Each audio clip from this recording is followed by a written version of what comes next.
Hello students, स्वागत है आप सभी का ऑनलाइन क्लासेस में। आज अपन स्टार्ट करेंगे अपना बायो इनऑर्गेनिक केमिस्ट्री में जो पढ़ रहे थे नाइट्रोजन सिंथेसिस या नाइट्रोजन फिक्सेशन, है ना। वही अपन आज आगे देखने वाले हैं कि होता क्या है, किस तरीके से आपके नाइट्रोजन से अमोनिया में कन्वर्ट होता है, यानी कि एलिमेंटल नाइट्रोजन अमोनिया में किस तरीके से कन्वर्ट होता है। ओके, अपन ने देखा था कि कोई एंजाइम था अपना एंजाइम नाइट्रोजिनेस था, राइजोबियम बैक्टीरिया के अंदर पाया जाता है। उसके अंदर आपके उन्हें जिसे अपन मेटेलो एंजाइम्स भी कहते थे कि मेटेलो एंजाइम है। मेटेलो एंजाइम के अंदर क्या पाया गया था, या तो वेनेडियम हो सकता था, या आपके मोलिब्डेनम हो सकता था, या आपके आयरन हो सकता था। अपन यही देखा जब आपके मोलिब्डेनम सबसे ज़्यादा माना गया कि सबसे ज़्यादा वो जो मोलिब्डेनम होता है वो एंजाइम सबसे ज़्यादा पाया जाता है। नाइट्रोजिनेज एंजाइम है, उस नाइट्रोजिनेज एंजाइम के अंदर आपके जो मेटल प्रेजेंट है वो आपके मोलिब्डेनम है। देखो, आपके आयरन तो सभी में पाया जाएगा, जो आपके स्ट्रक्चर में पाया गया था वो आयरन तो सभी जगह होता है। जो मेन सेंटर एलिमेंट है, यानी जो वर्क करेगा आपके नाइट्रोजन सिंथेसिस करने के लिए, उस मेटल की बात कर रहे हैं, यहाँ मोलिब्डेनम पाया जाता है। स्ट्रक्चर एक बार दोबारा से देख लेते हैं किस तरीके से अपनी स्ट्रक्चर थी नाइट्रोजनेज एंजाइम की। इस तरीके से अपन ने कुछ किया था, याद हो तो, यानी कि एक सिरे पे एस लगाया तो ये एफ ई से अल्टरनेट पोजीशन में लगाते जाओ, एस एफ ई, इस तरीके से अपने आप सीख जाओगे कि क्या था अपना, यही था, यानी कि एफ ई 4 S4 था। ओके, यहाँ अगर S कर रहे हो तो यहाँ एफ ई कर दो, यहाँ S कर दो, यहाँ एफ ई कर दो, फिर ये अल्टरनेट पोजीशन में कर दो, यहाँ एफ ई कर दो, यहाँ S कर दो, यहाँ एफ ई कर दो, इन दोनों को फिर से जोड़ दो। जो एफ ई था एटम, उसके पास क्या करो, सल्फर, यानी कि सल्फर अटैच कर दो। ये सल्फर आया कहाँ से, सिस्टीन नामक एमिनो एसिड से आया, तो ये सिस्टीन लगा दिया, डायरेक्ट सिस्टीन लगा रहे हो तो भी कोई प्रॉब्लम नहीं है।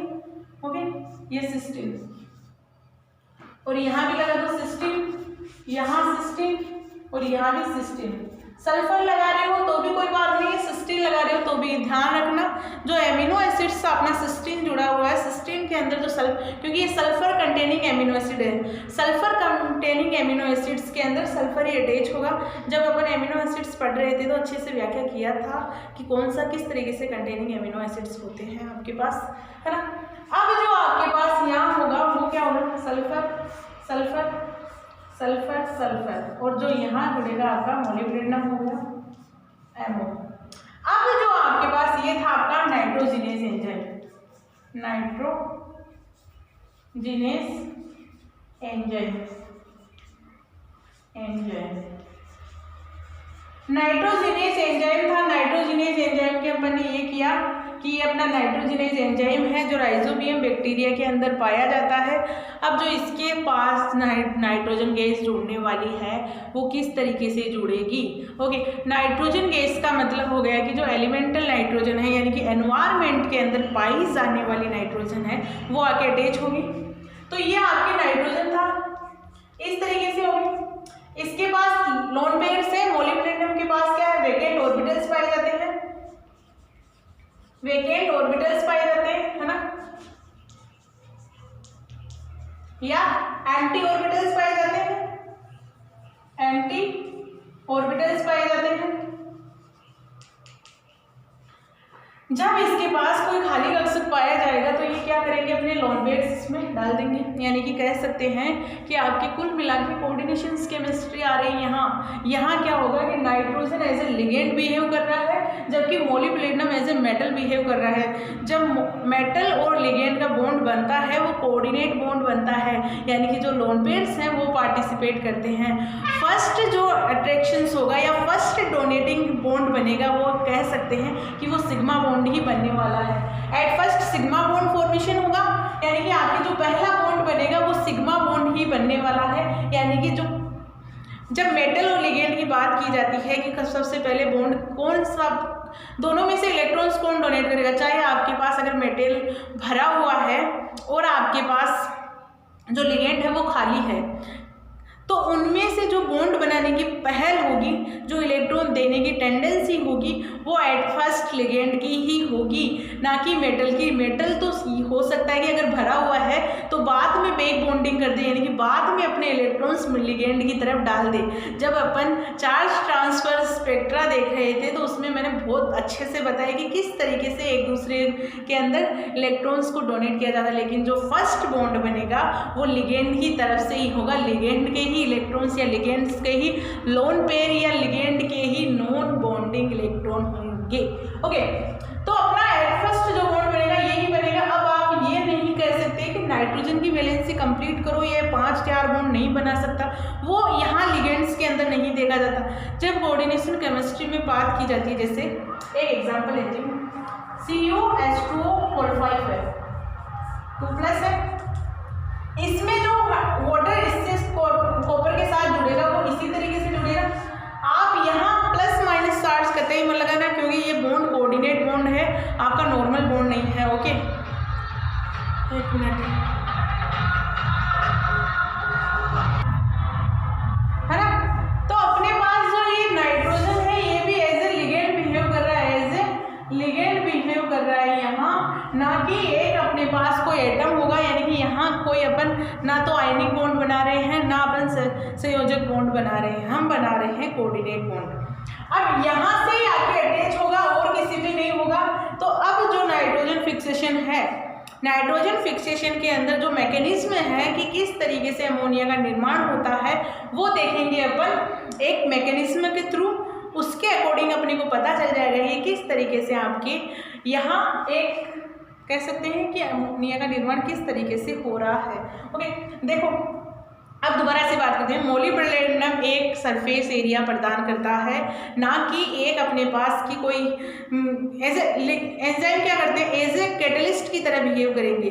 ओके, एज ए कैटलिस्ट की तरह बिहेव कर रहे हैं। कैटलिस्ट क्या होते हैं कि अगर कोई हाइड्रोजनीकरण करवा रहा है, यानी कि हाइड्रोजन को ऐड करवाएगा, कैटलिस्ट पहले क्या करेगा, हाइड्रोजन को एब्जॉर्ब करेगा, अपनी सरफेस पर एब्जॉर्ब करेगा। जब हाइड्रोजन एब्जॉर्ब हो जाएंगे फिर आके जो अपने पास जो जिसे हाइड्रोजन चाहिए वो आके हाइड्रोजन से बॉन्ड बनाएगा और हाइड्रोजन उसके साथ चली जाएगी, वापस से अपने को कैटलिस्ट वापस उसी अवस्था में मिल जाता है। यही होता है जब हाइड्रोजनीकरण करवाते हैं, जैसे निकिल की प्रेजेंस में, प्लेटिनम की प्रेजेंस में, प्लेडिनियम की प्रेजेंस में, तो उसमें अपन यही कर रहे थे कि पहले क्या होगा, हाइड्रोजन जो गैस होगी वो किसी भी कैटलिस्ट पे एब्जॉर्ब होगी।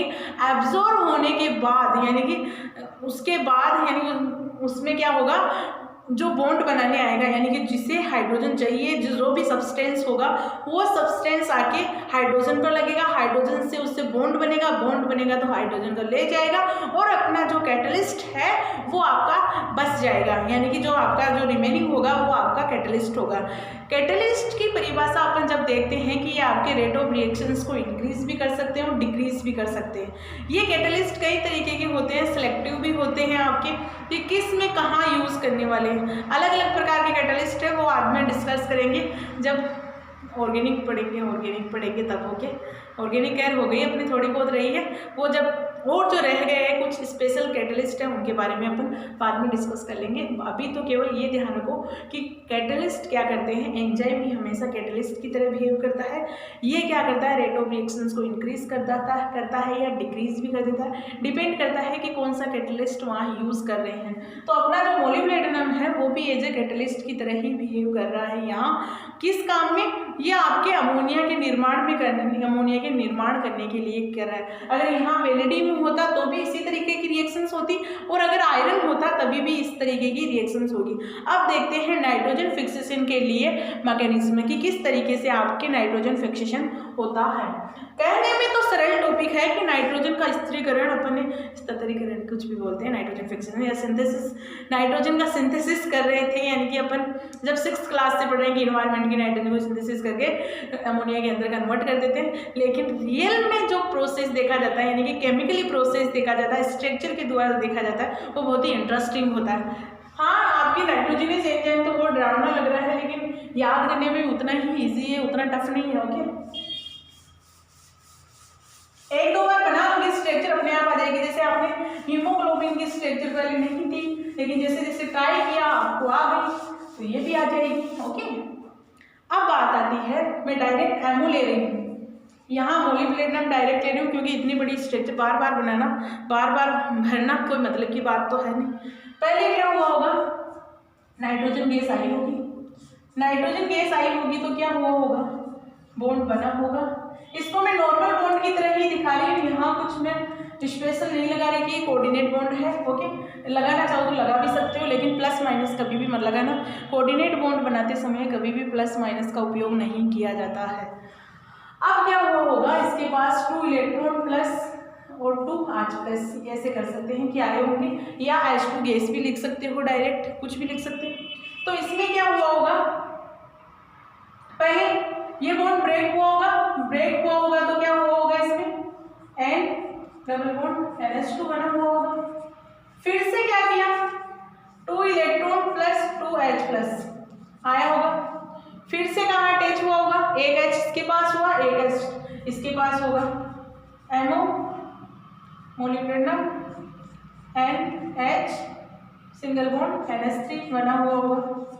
अब क्या हुआ होगा आपके पास, फिर से 2 इलेक्ट्रॉन 2 H प्लस आया होगा, एनवायरमेंट से आया, कहीं और से नहीं आया। ओके, हाइड्रोजन एनवायरमेंट से आई है या किसी रिएक्शंस में इन्वॉल्व की गई है। हाइड्रोजन गैस भी पाई जाती है एनवायरमेंट में और नाइट्रोजन गैस भी पाई जाती है, कहीं अपन अलग से नहीं डाल रहे, क्योंकि ये एक बायोलॉजिकल प्रोसेस है। बायोलॉजिकल प्रोसेस के अंदर कुछ भी चीज़ ऐड करने की ज़रूरत नहीं होती है। ओके, एक बार देख लेती हूँ वीडियो बन रहा है नहीं बन रहा, बन रहा है। अब आपके पास हुआ होगा वापस से मोलिब्डेनम, ये हो गया NH2 NH3, ये भी NH3 बन गया। अब क्या हुआ होगा, वापस से बॉन्ड ब्रेक हो गया, मोलिब्डेनम अपना वापस मिल गया, ये लो जी 2 NH3 अपने को वापस मिल गया। ओके, हो गई प्रोसेस, यानी कि पहले क्या हुआ, मोलिब्डेनम यानी कि नाइट्रोजिनेज एंजाइम के पास जो मेटल था, उस मेटल के पास अटैच हुई हाइड्रोजन गैस। हाइड्रोजन गैस किस तरीके से अटैच हुई, एज ए कोवेलेंट बॉन्ड के थ्रू अटैच हुई। कोवेलेंट बॉन्ड के थ्रू अटैच होने के बाद में उसका हाइड्रोजनीकरण करवाया, बार बार हाइड्रोजनीकरण करवाते हो जब तक कि अमोनिया ना बन जाए। जैसे जैसे अपन ने इसका हाइड्रोजनीकरण करवाया तो अपने पास अमोनिया के मॉलिक्यूल्स बन गए, अमोनिया बना और मोलिब्डेनम वापस से अपना फ्री हो गया।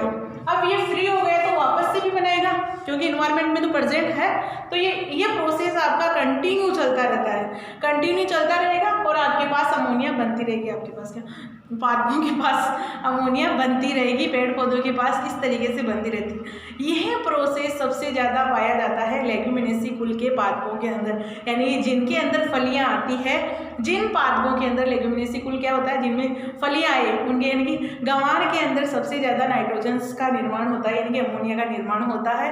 इसीलिए कहा जाता है कि अगर गंवार की फसल को वापस से दबा दिया जाए खेत में ही, तो गंवार यानी कि नाइट्रोजन की कमी नहीं होती है। ओके, एज ए खाद के रूप में यूज़ किया जाता है इसे, है ना। तो ये प्रोसेस है अपना नाइट्रोजन फिक्सेशन का कंप्लीट हो गया है मेरी तरफ से। आपकी तरफ से हुआ है या नहीं हुआ ये आप जानो।